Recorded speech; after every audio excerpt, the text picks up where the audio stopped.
Well, hello and welcome to the Bumper to Bumper podcast. I'm Dave Riccio, co-creator of Bumper to Bumper Radio and your host of the Bumper to Bumper podcast. I am joined by my co-host, John Riggle. Together with 75 years of combined experience, we are putting you in the know when it comes to your car. John, it's case study day. Absolutely. And, on the internet, you can find your car and your problem. And I would love to introduce this problem to people because I always say 1 in 3, maybe 2 out of 3 transmissions are repaired or replaced in complete air. And this is one of them that I think gets replaced in air. And what we have is we have I'm losing it in front of me, but it was a 2020 Chevrolet Traverse. Customer comes into us. They've got an issue with going into reverse. Yeah. And they said sometimes it chatters going forward. Yeah. Car pulls into your bay, and it's got mileage-wise 81,000 miles, so fairly young. Fairly young. Yeah, We're talking, good, clean, well-maintained car. we're talking about a 50-year-old, Yeah. and pulls in the bay, and these people are, of course, thinking, oh my gosh, it's going to be expensive. I mean, transmission shop expensive. And they always think the worst, that it's going to be a whole transmission. And in this one, tell me what you experienced when you got in and drove this car. I went out to drive it, and I noticed the first thing I noticed when I put it in reverse, the thing bound up in reverse, didn't want to move. So I put it back into drive, went forward, put it in reverse again, didn't engage reverse at all, just revved up. I was like, well, that was weird. So I took it out and drove it, and I noticed that I also had a 6-7 flare. When the 6-7 shift occurred, the RPM would flare up and come back down. And I also had, when I was in the lot and I was moving slow, when the thing made a 2-1 downshift, I got the thing to tie up, and it would tie up, and it chirped the tires on me one time, and it was, wow, that was really weird. This thing is like really broken here. There's something broke, and that's part of the thinking too. This is an 80,000 mile car. It's not likely we have something that this isn't typical wear, okay? Accumulated wear. Something broke. Something went wrong here, and so that's what I noticed. The other thing that I caught on it when I checked the fluid on this thing. So whenever we have a transmission tie up, man, that can generate a lot of heat in the transmission. The fluid was good in this thing. The fluid looked good. I'm like, oh, this is something broken here. You used some terms there, and you used the word tie-up. Yeah. And I want to hammer on what tie-up means. Tie-up is like resistance. And so, you wants to go forward, but you feel something pulling you back. It's like if you were in a boat and you had the anchor out and you gave it throttle. Yeah. That would be a tie-up, or a tie-up might occur, in our mind, what we're thinking, a tie-up is where we have resisting opposite forces working against each other in the transmission, and that can happen because it's a very complex machine. Yeah. So you mentioned the word tie-up. You also mentioned the word neutral. Yeah. Now, neutral feels different than a tie-up, where you put it in reverse and you felt a tie-up. It didn't want to go anywhere, not because there wasn't force or energy happening. There was force or energy happening, but it felt opposing. Yeah, well, and you have this other situation when you have a tie-up like that, feels like the brakes are applied. So, you'll throw it in reverse, and you can feel the car every time you step on the gas. It'll kind of feel like it wants to move, but can't. Just like you had your foot on the brake. So that's where we get tie-up. And then you mentioned neutral, and neutral is, hey, put the car in neutral and rev it. Yeah, and you never get any sensation that the car's trying to move at all. It just revs up. So that would be neutral. And then you use the other word, and these are not universal terms set up by Webster's dictionary, but flare, I think, is what you mentioned. Yeah. And a flare is when you gain RPM in a shift. Yeah. So we're used to, if you can see the tachometer, there you can kind of get an idea for what feels normal, but it's a little bit of engine kind of revs up, and then it comes into gear, and then it connects. So you had flares, you had tie-ups, and you had neutral sensations. Yeah. So you had all three of those. What's your next step? Next up, take it out and drive it with a scanner, because I do that so I know where I'm looking at. But the next step is look for TSBs. Right. Why? It's so smart. I don't know how many techs go to the TSBs after they've racked their head against the wall for a couple days on a car, but You always go through those TSBs, and you found something on Not this one. only, not always. I missed one the other day where I should have gone for the TSB first, and I thought Yeah. I knew what I was doing, and I was like, "Ah, you know what? There's a TSB on this. I know I've read it before," and I went and looked for the TSB. But yeah, generally I look for the TSB first, and that's what I did on this one. I went pretty quick because it was a low miles car.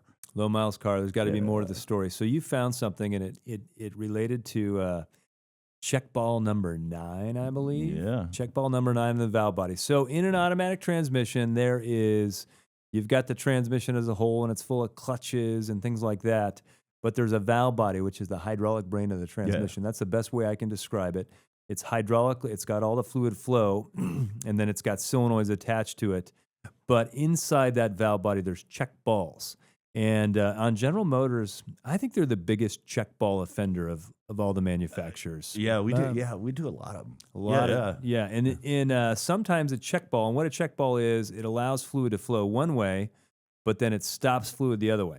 So it backs up against a hole and stops fluid the other way. right. And so in this one, and sometimes in a General Motors, they'll be made out of like a plastic or a rubber See, kind of material. that's a part that slays me. We used the nylon or plastic balls for the longest time, and the balls kept shrinking. Uh-huh. Well, I was a little surprised when we pulled this one apart, and I'm like, oh, it's got steel balls in it. So the steel balls just beat the heck out of the separator plate. It was like, okay. It was like, Right. you know. So, I had to call this guy and tell him he had ball shrinkage. No, I'm Yeah.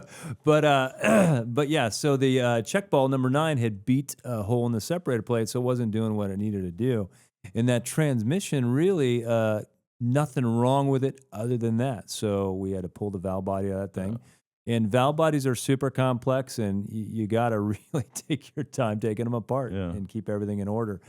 So essentially, General Motors had come up with an updated part number, so a different separator plate, Yeah. and there was a little bit of concern about were they going back to the rubber, the plastic check balls, or the steel balls, and Yeah. I think they stuck with steel. They stuck with steel, yeah. And then, but as part of that bulletin, so they got the new part, they got the bulletin about it, and then we repaired that valve body.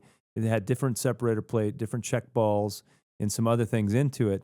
But now we got to reprogram the computer.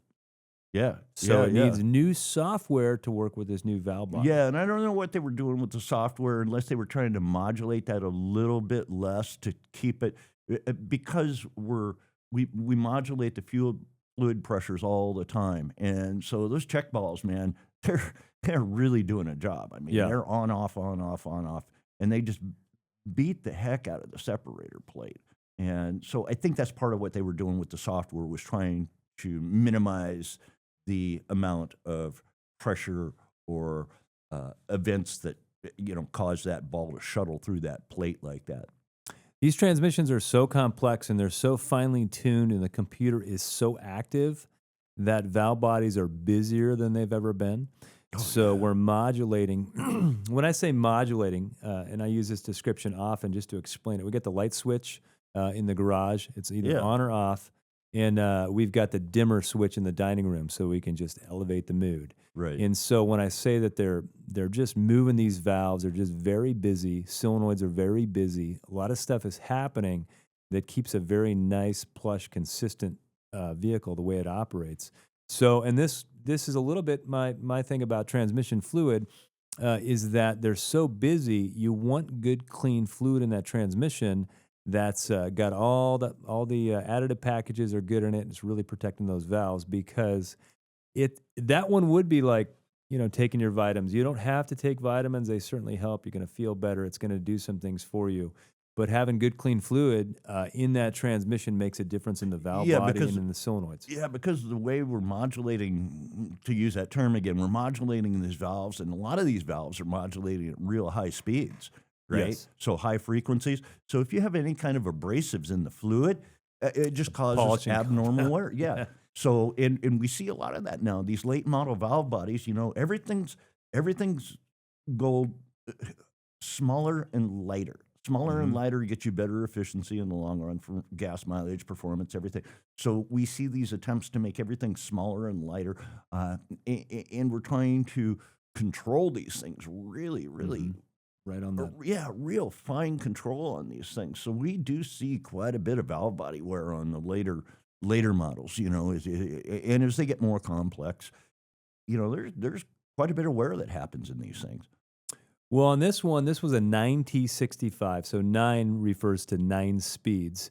9T65, they're going to be in Traverses, probably using a lot of the GM product line. Yeah, that transmission's all over the place now. And then there's different versions of it. Really, the Chrysler version is real similar. And that's something that Chrysler version. Honda, All these manufacturers are all kind of working together with some of the same vendors they're getting transmissions from. Yeah. Well, a lot of this was some coordinated design and development on some of these transmissions. We saw that for a period of time. For sure. So if you got no reverse or you feel like your car is going in neutral, you don't necessarily need a transmission. But that's one of the things that we do differently is to go in and do a targeted repair. Because for the majority of that transmission is perfectly fine. It's still a 50-year-old. It's got a lot of years to live, and we go in there. And that's one of the things. We pull the pan, we assess the fluid, cut the filter open, look at the thing, and it's like if it's good. Yeah, these things are this thing's clean. There's nothing going on here. This is just an issue where this broke. This trans has got a lot of life left in it.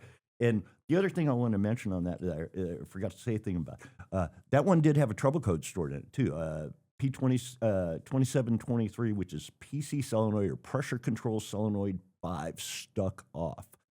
Okay, so when people hear that, they think, oh, that's a solenoid code. No, no, that's a checkball code. Yeah, that's a checkball code. So those code descriptions, we have to be careful of that because they do describe it as a solenoid 5 valve stuck off. Well, the stuck off is the important part. That is a performance code. That's not an electrical code for that solenoid. So that solenoid probably works. And this is I'm going to get off on a little bit of a tangent here, but people underestimate the value of code set criteria, and because we get regular auto repair shops, generalists calling us with transmission questions, and they say, hey, I got this in this 10-speed in this Ford truck, and I put a valve body in it because I had this code and that code and the other code, and half the codes didn't come back, some of them did, so I recommended the guy a transmission. Right. Well, he didn't need to spend all the money on the valve body. If he would have looked at it and not seen solenoid codes as bad solenoid, but seen it as, oh, we got a bad CDF drum, which we know. And he thought he made progress because some of the codes didn't come back. Some of the codes just hadn't reset yet. Yeah. So code set criteria. And what that means is we take a code and then you go to that definition of that code, and then General Motors will have this is the stuff that causes this code to set, and you go look in there, but you don't condemn something because it has the word solenoid in it. It's a solenoid performance code. In other words, you turn the solenoid on and we didn't get the result we wanted. Sometimes that could end up in a solenoid. 9 times out of 10, it actually doesn't. It's a solenoid performance code. Yeah.